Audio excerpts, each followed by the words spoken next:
this is Pastor Paul Steele from Bethlehem Church in Austin, Minnesota. Thanks for listening to the podcast today. And as we open the Bible together, my prayer is that this will be just the right message for this time in your life. May it be a blessing to you in this Advent season. Now, on to the sermon.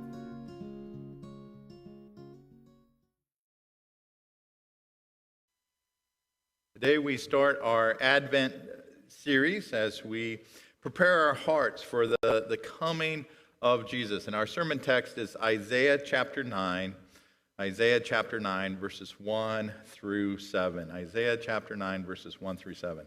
Now, we've been in the Old Testament, just so we remember. We've been in the Old Testament since July. So this is the last sermon from the Old Testament. We'll move into the Gospels next week. But I think, personally, in all my years of preaching, this is the longest stretch of time I've been in the Old Testament. So it's been fun and interesting. And so Isaiah chapter 9, verses 1 through 7. In January of 1988, a 12-year-old boy from South Africa named Martin Pistorius became infected with a mysterious illness which slowly robbed him of his ability to walk, talk, and communicate on any level. Finally, he descended into a vegetative state that left his doctors baffled. They had no idea what was going on at all, and left his parents in this time of despair. Like, what do you even do here? His parents, Rodney and Joan, were told by the doctors to take your son home because you don't have very much time left with him. But that wasn't true. Martin, his mom, Joan, said, Martin just kept going and going and going. The first 2 years, Martin was in this coma-like state. He didn't know anything that was going on. But after 2 years, his mind started to wake up. And so he had no ability over his body at all. He couldn't communicate, but he was fully aware of everything that was happening around him.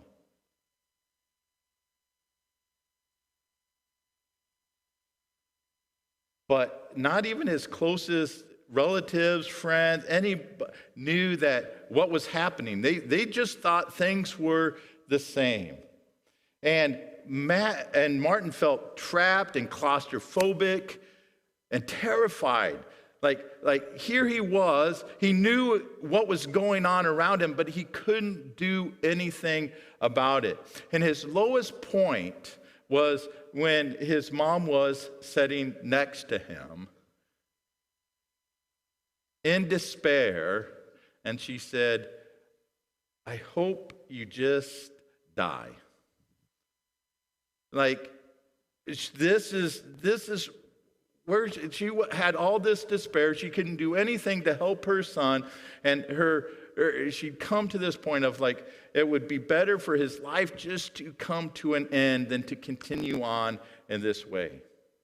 His father, for the next decade, for the next 10 years, would get up early, take Martin to this special clinic during the day, then after work, he'd come pick him up, take him home, feed him, wash him, put him to bed. That became their routine for a decade. Talk about a hopeless situation for everyone, right? Martin felt trapped and helpless, like, I can't do anything to communicate with anybody. His mother was in this despair, like, what do you do? And his father decided, right, that, okay, well, the one thing I can do in this situation is to take care of this responsibility. And so he threw himself into doing that, doing this routine day after day after day. How would you respond? How would you respond in such a hopeless situation? See, most of us, at one time or another, have experienced life when it's gotten out of our control, when we can't do anything about it. Like we like to think, hey, we have some sort of control over our lives, and then something happens, and we realize just how little control, if any control, we really have over the things that happen to us. Tragedy strikes, our hope goes away, and we are left feeling helpless to do anything about it. So the question I think I want us to think about this morning is this: how can we have hope? How can we have hope when we have a difficult family situation? How can we have hope when we have all these financial pressures bearing down on us? How can we have hope when we have broken relationships in our lives? How can we have hope when we look at the world around us and our focus immediately goes to the moral decay that we perceive as happening in our country and in the world around us? How can we have hope when we feel helpless to do anything about the situation, the circumstances that we find ourselves in? Where can we get hope? Where can we find the hope? Where does hope come from? Now, Isaiah was a prophet during a very difficult time in Israel's history. Remember, we talked about Isaiah a few weeks ago, maybe about a month ago. And Isaiah became prophet in Israel at the time King Uzziah. King Uzziah was one of the few good kings in Judah, and he died in 740 BC, and that's when Isaiah had his call to become a prophet. And God is using Isaiah to, remember, warn Israel, both the northern kingdom and the southern kingdom, about what is happening, what is going to happen. That the curse of the covenant, right? Because when God established a covenant with Israel, it came with both blessings and curses. And because Israel has broken the covenant, the covenant curses are going to fall upon Israel. And they're going to come. And they start to come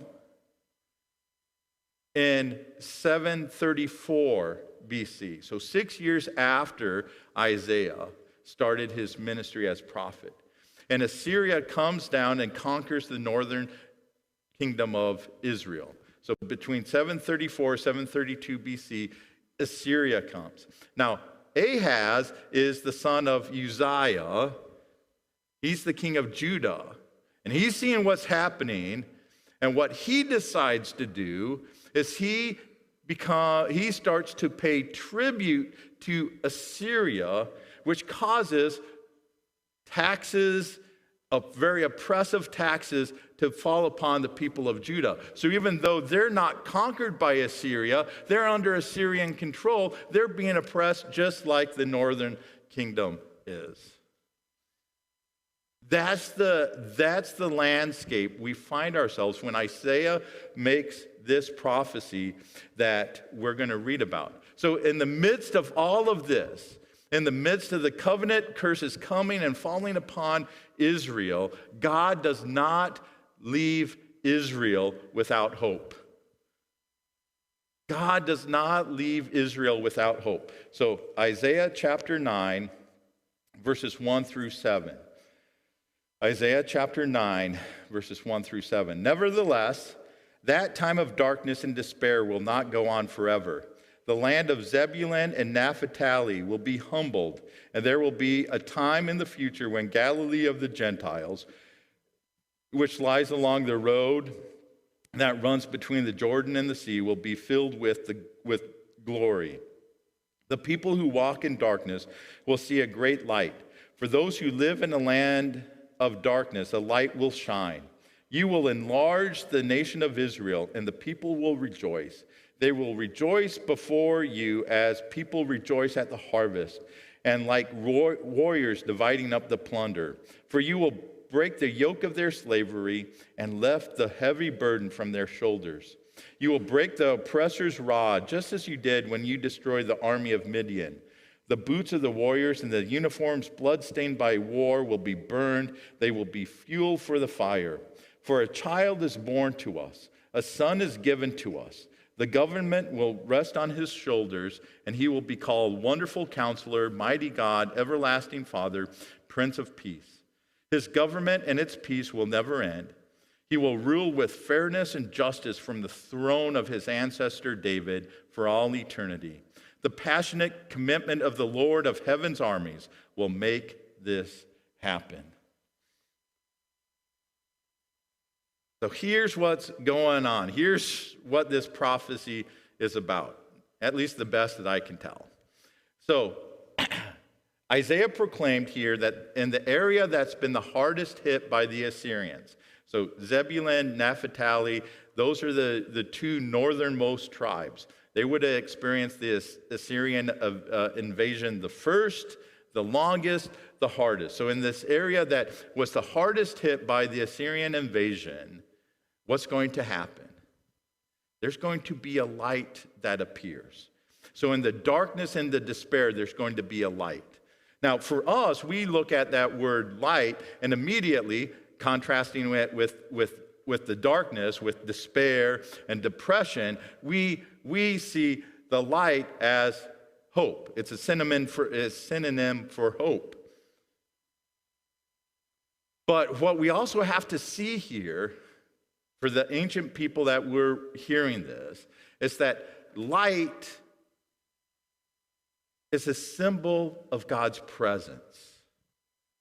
So in this area that's been hit, in this area that has experienced the curse of the covenant, what has happened, or what will happen? God's presence is going to be there. It's going to show up.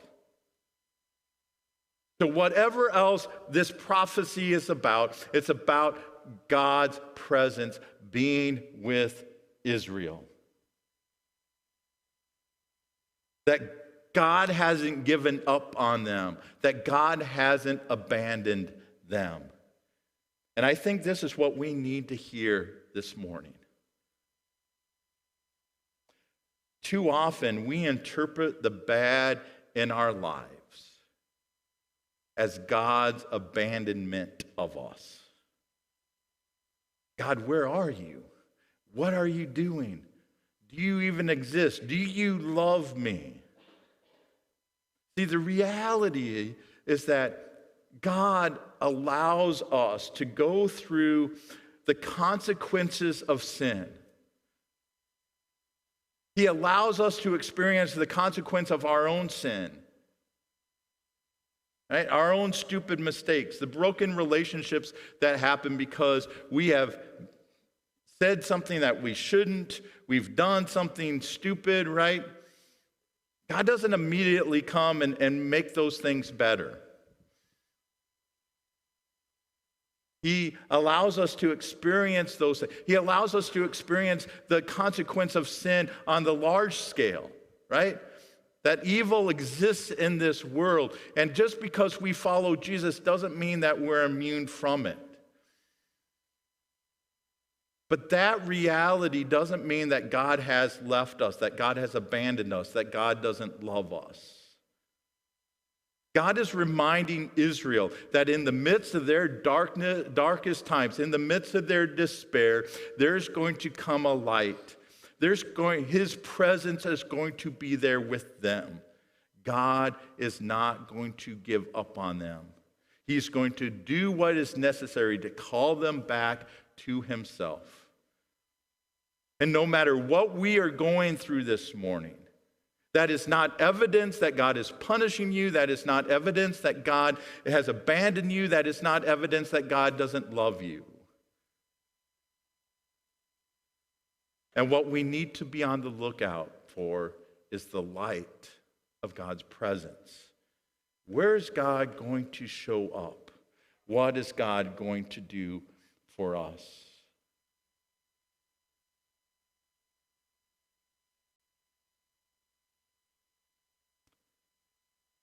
And what we see here then is that this light of God's presence, it's going to result in victory, in overcoming the oppression that is happening to them. Isaiah refers back 500 years before when Gideon, empowered by God, throws off the yoke of Midian oppression. Right? There's going to become a victory. It's like God is reminding people, reminding Israel through Isaiah, remember, this has happened before. You've been conquered before. Stay hopeful. Remember, I am with you. So who is this light? Who is the light who's going to defeat God's enemies? Well, for the Jews, the fulfillment of this prophecy is King Hezekiah. So you have King Uzziah, who died when Isaiah becomes prophet. Then Ahaz, who is the son of Uzziah, comes to the throne. From Ahaz, Hezekiah is born. And Hezekiah, like his grandfathers, one of the few good kings of Judah. Now, remember, because I've mentioned this, I don't remember in what sermon, but I mentioned this a few weeks ago, that Hezekiah is the only one of Assyrian enemies at this time who's mentioned, that they have record of. So Hezekiah, whatever he does, and the success he has is great enough for the Assyrians to take note of it and make mention of it. It's Hezekiah who is king of Jerusalem, that when the Assyrians come to surround Jerusalem, right? God sends the angel and kills all the Assyrians. That happens under Hezekiah. So for Jews, the fulfillment of this prophecy is in Hezekiah. But when Matthew was writing his gospel in Matthew chapter 4,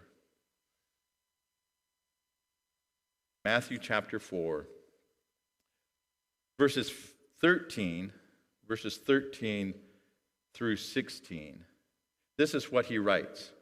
He, being Jesus, went first to Nazareth, then left there and moved to Capernaum, beside the Sea of Galilee, in the region of Zebulun and Naphtali. This fulfilled what God said through the prophet Isaiah.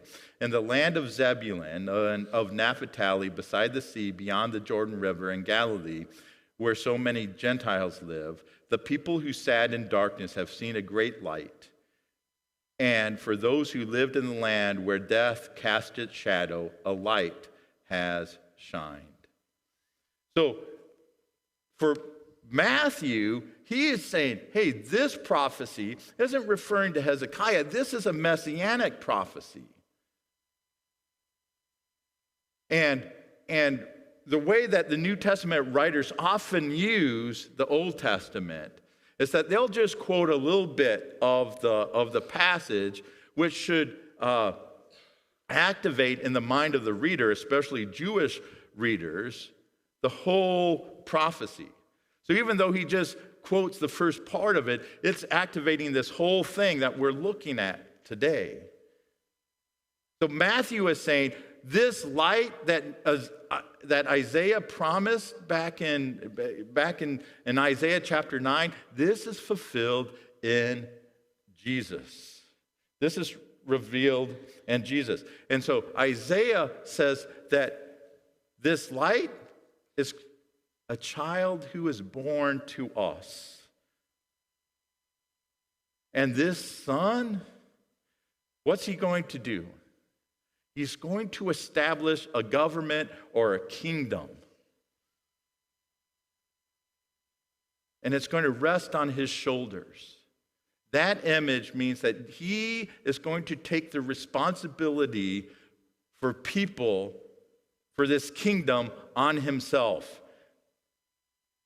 He is the one responsible for whatever happens within this kingdom. He's taking it on himself. And then you have this section of 4 names. And it was typical that when a king was crowned, when he came to the throne, that he received titles and new names. And that's what's happening here. And oftentimes those titles, those names were connected with God or the gods.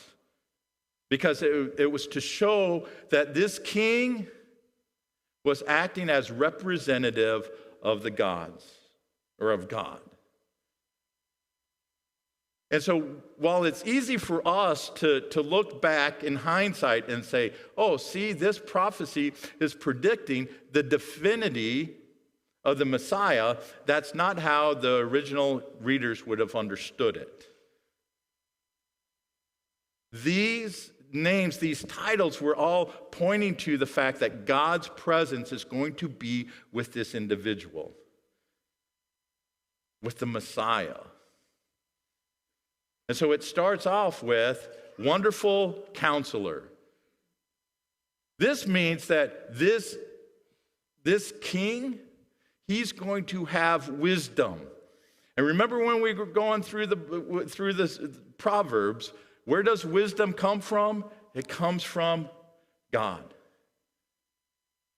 So this person, the Messiah, is going to be filled with the wisdom of God. He's going to rule by the wisdom of God. He doesn't need any other advisors, any other counselors, because God is his advisor. Mighty God. What this means is that he is God's representative in the kingdom, in this world. And whatever he does is synonymous with God, with what God is doing, with God's action. So his power, his strength, all of that is coming through God. He is empowered by God.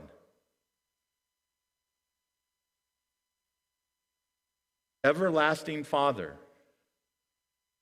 This means that he is taking on the protection and provision of the citizens on himself. Just like a father takes on that responsibility of providing and of protection. So this king is going to provide for his people. He's going to protect his people. And then the last one, the Prince of Peace. His kingdom is going to be that of peace. He's going to usher in peace. And peace means not just that there's an absence of conflict, right? Peace means that there's going to be prosperity and harmony within the kingdom. Prosperity and harmony within the kingdom. And, right, Isaiah points out that this is going to be a legitimate king because he comes from the line of David. And like his ancestor David, this kingdom is going to be known for its justice, for its righteousness, for its peace. This is going to be a kingdom where you can experience life the way that God originally intended it for it to be. Where things are made right, where there's harmony and unity and prosperity, where nobody goes in need for anything. This is what this kingdom looks like. And it comes through this individual. Now, that all sounds wonderful and great, you might be saying, right? And I'm sure Isaiah's readers and listeners would respond in the same way. Well, this sounds great, but how can we know this is true, right? Anybody can say anything that they want. It doesn't make it true. I love the way the New Living Translation translates it. Because most translations says, you can count on it because of the Lord's zeal. But the New Living Translation, let me go back there, says this: the passionate commitment of the Lord of heaven's armies will make this happen. The passionate commitment of the Lord. How can we know that this is going to happen? Because of God's passionate commitment. In other words, God is the promise keeper. We can count on him to keep his promises. So if God says he's going to do something, he will do it. He will do it. You can count on it being done. And so you look back in history and remember that God has delivered Israel out of Egypt. You remember the times that God rescued Israel from their enemies and the judges. You remember the times of David and of Solomon. You remember all of that. God has kept his promise.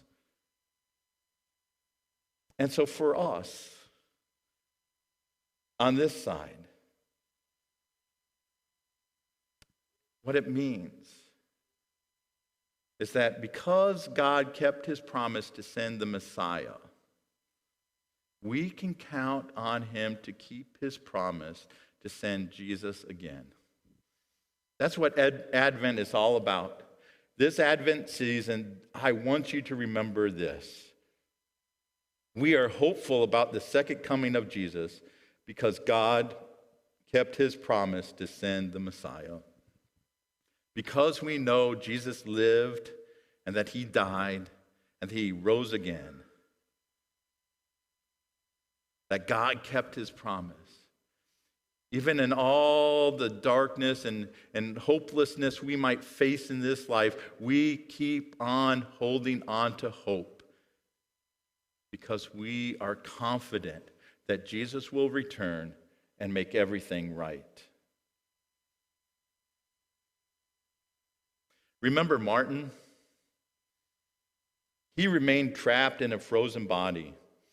He said, I knew who I was and where I was, and I understood I'd been robbed of a real life. But suddenly, after more than a decade of imprisonment within his own body, Martin began once again to feel his members, feel his fingers, his arms, and his legs come to life again. Slowly and painstakingly, movement followed, and then came rigorous rehabilitation. In his late 20s, he learned to use a computer to speak. And after that, he got a government job. Then he graduated from college with a degree in computer science and started his own web design company and married his wife, Joanna, in 2008. The couple have a son named Sebastian and live in the UK. This reminds us how no matter how hopeless the situation might seem, there is hope. Martin said this: treat everyone with kindness, dignity, compassion, and respect, irrespective of whether you think they can understand or not. Never underestimate the power of the mind, the importance of love and faith, and keep on dreaming. Now, I have no idea the faith story of Martin, whether he believes in God, follows Jesus, or what. But I do know that when we are in hopeless situations, we need a spark of hope. We need something that will propel us forward, to keep us moving forward, which is why love and faith are crucial. But not just love and faith in a generic sense, but a love and faith directed towards God. Remember in 1 Corinthians chapter 13, what does Paul end that passage with? And these three remained: faith, hope, and love.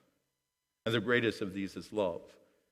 But if we're going to have hope, we also need faith and love. We need faith and love. But that faith and love needs to be directed in the right direction. Needs to be directed towards God, the one whose passionate commitment will make all of these things come to pass, the one that we can totally and truly count on. That's going to make all the difference. So here's our bottom line this morning. The future is not hopeless because we trust in the God who keeps his promises. The future is not hopeless because we trust in the God who keeps his promises. No matter how dark things might be, God is the light at the end of the tunnel. His presence is there with us, and so we keep on holding on, trusting that sooner or later, he will make everything right. He will restore creation to what it's supposed to be. So our challenge this morning is to memorize Romans chapter 5, verses 3 through 5. Romans chapter 5, verses 3 through 5. I read this earlier. We can rejoice too when we run into problems and trials, for we know that they help us develop endurance, and endurance develops strength of character, and character strengthens our confident hope of salvation.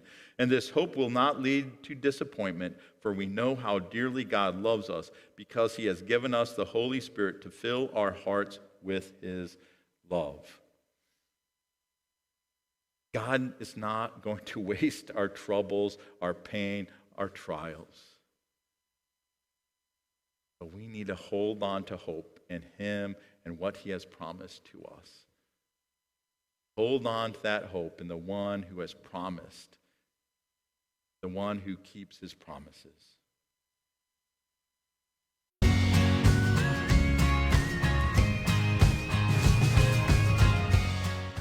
Advent is the season where we reflect on the first coming of Jesus as a way to prepare our hearts for his return.